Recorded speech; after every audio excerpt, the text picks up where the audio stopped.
سر میرا یہ سوال ہے کہ جیسا کہ ہم سب جانتے ہیں کہ یہود اور نصارہ اسلام دشمنی میں وہ قرآن کی اصطلاحات آتی ہے الکفر ملت واحدہ، یعنی کہ وہ اسلام کی دشمنی کے مطابق وہ جو ہیں بھائی بھائی ہیں آپس میں۔ اس کے برعکس ہمارے مسلمان بھائی ہیں، وہ جو ہے ایک دوسرے کو فرقہ واریت اور ان سب چیزوں کی پروموشن جو ہو رہی ہیں وہ آپ کو بہتر پتہ ہے۔ تو سر یہ دیکھنا چاہیے کہ ایک طرف ہم جن کو کفر کا فتویٰ لگاتے ہیں، ہمارے جو ہیں دوسرے علماء دین میں جو بھی لوگ ہیں، ایک دوسرے کے اوپر جس طرح کے سنی شیعہ اور یہ اس طرح کی ہم باتیں کرتے رہتے ہیں، تو اس کے برعکس سر جس پہ ہم کفر کا فتویٰ لگاتے ہیں وہ لوگ آج امریکہ کے سب سے زیادہ خلاف ہیں، مینز ایرانی،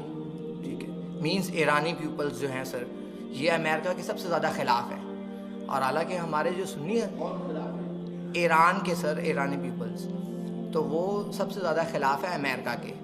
اور اس کے برعکس ہمارا طرز عمل یہ ہے کہ ہم ایک دوسرے پہ کفر کا فتویٰ لگا رہے ہیں اور ہم جو ہے اگینسٹ کام کر رہے ہیں، بلکہ ہم ان کا ساتھ دے رہے ہیں کافروں کا۔ تو سر ہمارا کیا طرز عمل ہونا چاہیے اس سلسلے میں؟ کچھ لوگ ایسے ہیں ہمارے ہاں، وہ اس طرح کے انتہا پسند کہ جو ان اختلافات کی وجہ سے کفر کے فتوے بھی لگا دیتے ہیں، لیکن یہ سب کا معاملہ تو نہیں ہے، انتہا پسندی بھی ہے۔ جیسے میں نے ابھی کہا، ہمارے ہاں ایک کلرجی ایک پیشہ بن گیا ہے جو کہ اسلام میں تو ہے ہی نہیں۔ اس وجہ سے کچھ خرابیاں پیدا ہوئی ہیں، ان خرابیوں کا علاج کرنے کی سوچیے اور اس میں جو بھی آپ رول پلے کر سکے اس کو پازیٹیو رول کو اختیار کیجیے۔ باقی تو یہ ہے کہ اس میں کوئی شک نہیں ہے کہ امریکہ کے بالکل جو آنکھوں میں آنکھیں ڈال کر بات کرنے والا تو اس دنیا میں مسلمان جنہیں بھی سمجھا جاتا ہے وہ ایک ہی ملک ہے، وہ ایران ہے۔ اگرچہ آپ کہہ نہیں سکتے، یہ بھی اب اندازہ ہو رہا ہے کہ شاید اندر خانے ان کی آپس میں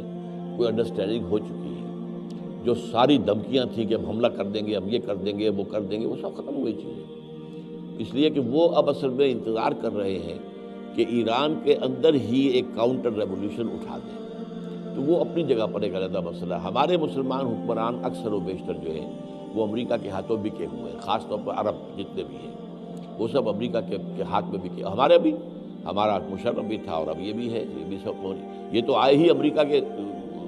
N O C, N O R, N R O بھی اور این او سی بھی سمجھیے وہ نیوز سے لے کر آئے ہیں۔ تو یہ ساری خرابیاں اپنی جگہ ہیں، ان خرابیوں کو مانیے، سمجھیے، آئیڈینٹیفائی کیجیے اور کوشش کیجیے کہ ان کو انڈو کرنے میں آپ اپنا پرسنل کوئی رول پلے کریں۔ آپ کسی ایسے گروہ کو تلاش کیجیے جو ان چیزوں سے بلند ہو، جو ان چیزوں کو اہمیت نہ دیتا ہو، جو فنڈامنٹلز ہیں اسلام کے ان کے اوپر بات کرتا ہو، جو یہ ہے کہ جدید دور کے تقاضوں کو بھی سمجھتا ہو، ان کے ساتھ مل کر کام کریں۔ تو اللہ تعالیٰ آپ کو اس کی توفیق دے اور ہمت دے۔ جی